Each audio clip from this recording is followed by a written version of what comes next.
কালকে আমি দেখছিলাম একটা খবরে, আমি দেখছিলাম তৃণমূল কংগ্রেসের দিকে দিকে যতগুলো ফ্লেক্স পোস্টার ছিল এত সুন্দর করে কাঁচি দিয়ে কাটিং করেছে, আবার কোথাও কোথাও আবার পুড়িয়ে দিয়েছে। ভারতীয় জনতা পার্টির পরিস্থিতি যে খারাপ হতে চলেছে সেটা কালকে পার্লামেন্টে দেখেছেন। পার্লামেন্টে এক প্রকার কালকে হেরে গেছে, এক প্রকার কেন পুরোপুরি হেরে গেছে। এখানেও খানাকুলের মাটি, ঘণ্টেশ্বরের মাটি, খানাকুলের মাটি, রাজা রামমোহন রায়ের মাটি, এই মাটি পবিত্র মাটি। এই পবিত্র মাটিকে আর আপনারা অপবিত্র করতে পুনরায় দেবেন না। তার কারণ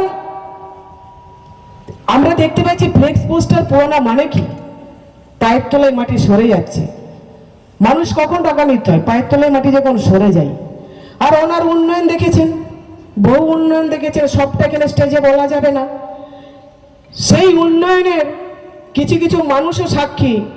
কোথাও গিয়ে ধরে চড়িয়ে দিচ্ছে, কোথাও কাকে মেরে দিচ্ছে, কোথাও কাকে হুমকি দিচ্ছে, কোথাও বলছে তুই আই, তোকে আমি দেখে নেব। আর আমি যখন এখানে আসি বলে আরামবাগের সাংসদের চামড়াটা খুলতে বেশি সময় লাগবে না। আমি বলেছি যে ভাই আমার চামড়া খুলবে খুলো, তোমার যদি মায়ের লাল গায়ে লেগে থাকে তাহলে আগে আমার চামড়াটা খুলে দেখো, তারপরে এই কর্মীবৃন্দদের চামড়াটা খুলবে। তুমি অনেক দিন থেকে চামড়া খুলছো, আমার কর্মীবৃন্দদের চামড়া খুলছো, এরপরে তোমার চামড়া কিভাবে রক্ষা করবে তুমি ভাই বুঝে নাও বা জায়গা দেখে নাও। তাই আমি বক্তব্য দীর্ঘায়িত করব না, আমি বারবার একটা কথাই বলবো, এই মাটি হচ্ছে পবিত্র মাটি। এই পবিত্র মাটিকে দ্বিতীয়বার অপবিত্র করতে দেবেন না।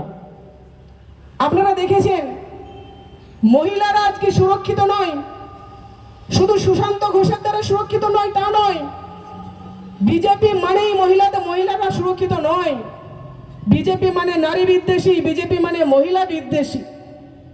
যেখানেই যাচ্ছে, আজকে আমি আসছি বলছে কেন আপনি যাচ্ছেন, আমি গাড়ি থেকে নামলাম, ভাই যা হবে হোক, আমার তো একবার গাড়ি ভেঙেইছে, মেরে দেয় মরে যাব। বলছে কেন যাচ্ছেন, যে কি হবে। আমি না কেন রে ভাই, একটু পায়ে পায়ে গুটে গুটে একটু দেখি না, কেন আবার কি গাড়িটা ভাঙবে নাকি। বলছে জয় শ্রীরাম।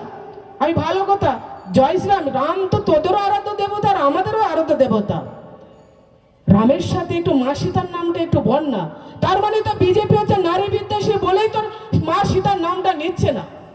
কালকে সংসদ ভবনেও দাদাও ছিল, আমরা সকলে ছিলাম, আর রামে আর ভরসা করতে পারছে না।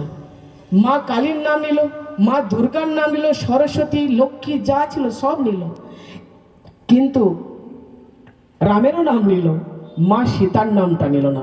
তাহলে এরা কতটা নারী বিদ্বেষী। এই নারী বিদ্বেষী বিজেপিকে, এই জুমলা বিজেপিকে 2026-এ সমূলে বিসর্জন দিতে হবে।